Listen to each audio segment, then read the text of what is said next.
Le professeur d'histoire John Kerner étudie les rapports d'activité paranormale.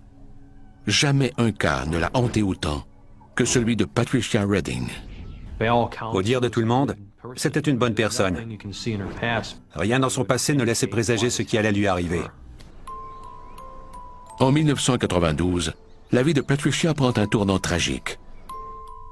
Affairée à des tâches ménagères dans sa maison de Litchfield, au Connecticut, elle entend soudainement une voix terrifiante.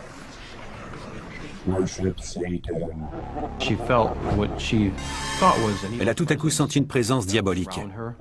Rien ne pouvait expliquer la présence de cette voix. Patricia tente de chasser la sinistre voix, mais celle-ci persiste, à jamais. C'est le début d'un véritable calvaire.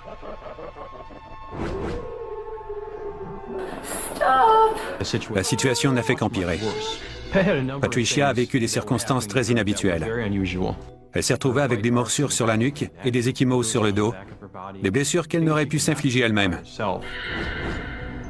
Qu'est-ce qui a bien pu provoquer les ecchymoses et les autres blessures de Patricia? Le mystère est aussi étrange qu'effrayant.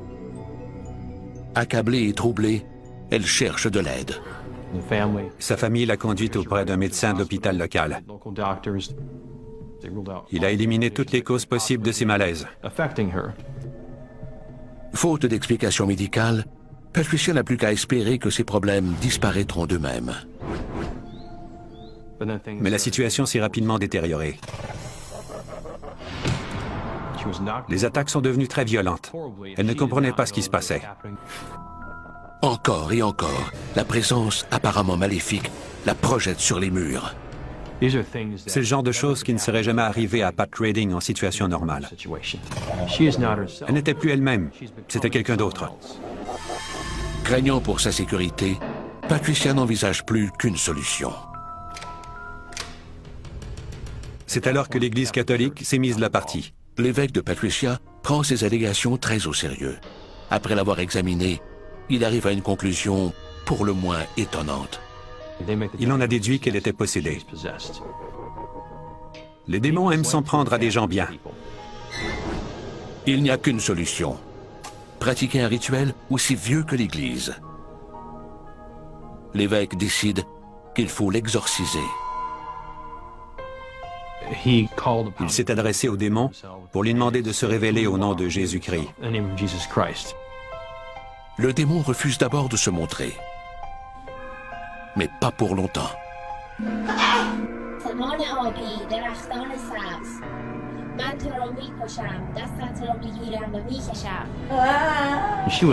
Elle s'est mise à insulter le prêtre et sa famille dans une langue qu'elle ne connaissait même pas.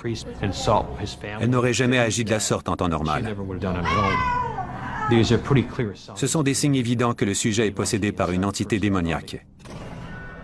Maintenant que le démon daigne se montrer, la véritable lutte commence. Les objets sacrés provoquent souvent la colère du démon. Ce sont de précieux outils car ils contribuent à le déstabiliser. Le mot Christ est également un puissant irritant. C'est pourquoi on le répète sans cesse. C'est une guerre d'usure. Après une lutte acharnée des heures durant, l'exorcisme porte ses fruits. Le démon devient si contrarié qu'il lâche prise et quitte le corps pour aller habiter quelqu'un d'autre.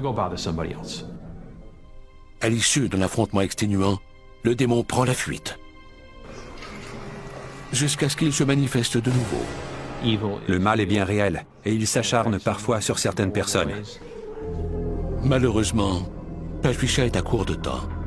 Après 16 exorcismes, elle décède en 2005 d'un cancer que l'on croit attribuable à ces démons. Étonnamment, le cas de Patricia n'est pas unique. En effet, quelques 15 000 exorcismes seraient pratiqués chaque année. Le mal peut-il vraiment nous habiter?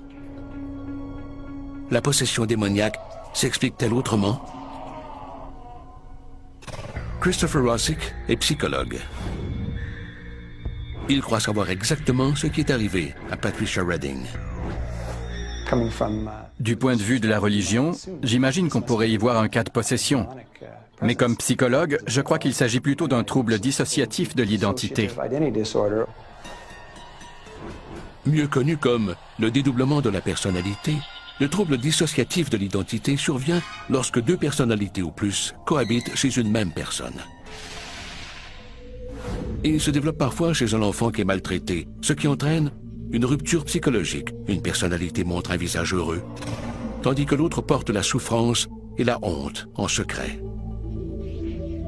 La première personnalité ignore la présence de la seconde.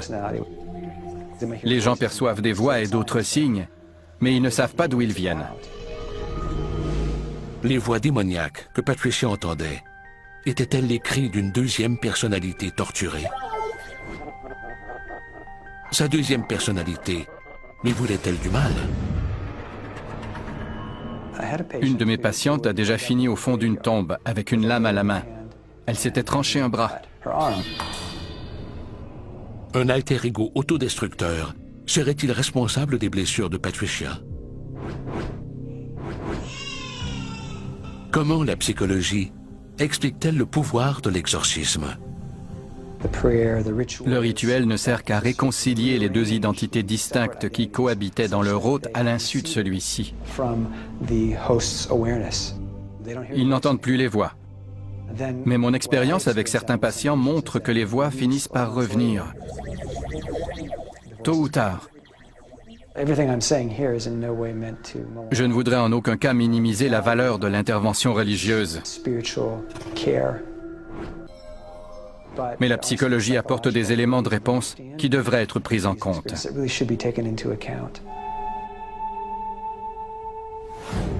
La possession démoniaque. Des gens ordinaires soudainement habités par des entités maléfiques. Ça vous rappelle quelque chose? Moi aussi j'ai vu tous ces films. La malédiction 1, 2 et 3, l'exorciste, et bien d'autres. Et vous savez quoi? Ils ne me font pas peur. Et je n'en crois pas un mot.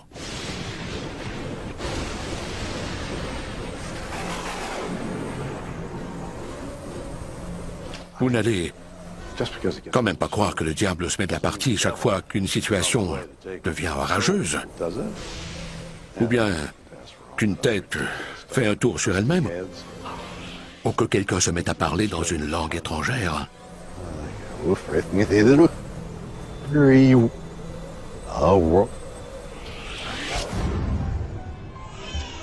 Sommes-nous tous sujets à la possession démoniaque? La réponse pourrait être encore plus effrayante. Satan a le pouvoir de s'introduire en nous. Une femme du Connecticut semble possédée par une entité démoniaque. Souffre-t-elle d'un dédoublement de la personnalité? Ou l'explication est de loin plus terrifiante? Le révérend Bob Larson n'est pas un homme de foi ordinaire. Je suis, entre autres choses, un exorciste. Après s'être penché sur le cas de Patricia Redding, Bob Larson est convaincu qu'elle était possédée. La plupart des gens croient que les cas de possession sont rares. Mais c'est tout le contraire. Et cela a de quoi glacer le sang. Les démons sont-ils omniprésents? Tentent-ils de s'introduire dans le corps d'innocents humains? La Bible nous enseigne que quand Satan a été exclu du paradis, le tiers des anges impliqués dans l'insurrection ont été déchus avec lui. Selon le livre de l'Apocalypse, lorsque Satan perdit la bataille contre Dieu, lui et ses suppôts ont été chassés de la terre et condamnés à errer dans le monde des esprits. Satan est un être spirituel invisible. Il ne peut pas appuyer sur la détente d'une arme, mais il peut s'introduire dans un corps humain pour en faire un instrument du mal. Bob Larson croit qu'il est clairement question de possession dans les Saintes Écritures. Il croit fermement que Patricia ne souffrait pas d'un dédoublement de la personnalité. J'ai vu de nombreux cas de dédoublement de personnalité. Je connais la différence. Seul le démon peut entretenir une haine aussi profonde de Dieu et des objets de culte. Cela relève de bien plus que d'une psychose. Voilà comment on reconnaît les personnes possédées. Selon Bob Larson, un élément prouve hors de tout doute la présence du démon. Pat Redding a apparemment parlé dans une langue inconnue. J'ai vu des milliers de cas semblables. J'ai déjà vu une femme parler chinois une fois. J'ai également été témoin d'un autre cas fascinant où le sujet s'est mis à parler une langue étrange.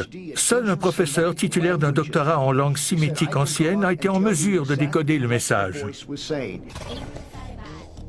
L'usage de ces langues anciennes, voire oubliées, prouve-t-il que Satan mène une guerre sans fin en s'appropriant des corps humains? J'invite les sceptiques qui ne croient pas à la possession par le démon à venir rencontrer avec moi les milliers de personnes que j'ai exorcisées. L'exorcisme leur a rendu leur sourire et leur joie de vivre. Jamais elles n'auraient cru une telle libération possible un jour. C'est pourquoi je pratique des exorcismes. Les exorcismes prouvent-ils avec certitude la présence d'esprits maléfiques sur Terre? Les prétendus cas de possession sont-ils en réalité des cas de maladie mentale méconnue? À moins qu'il s'agisse d'une invention pure et simple. Quelle que soit la vérité, tout ça est décidément très bizarre, ou quoi?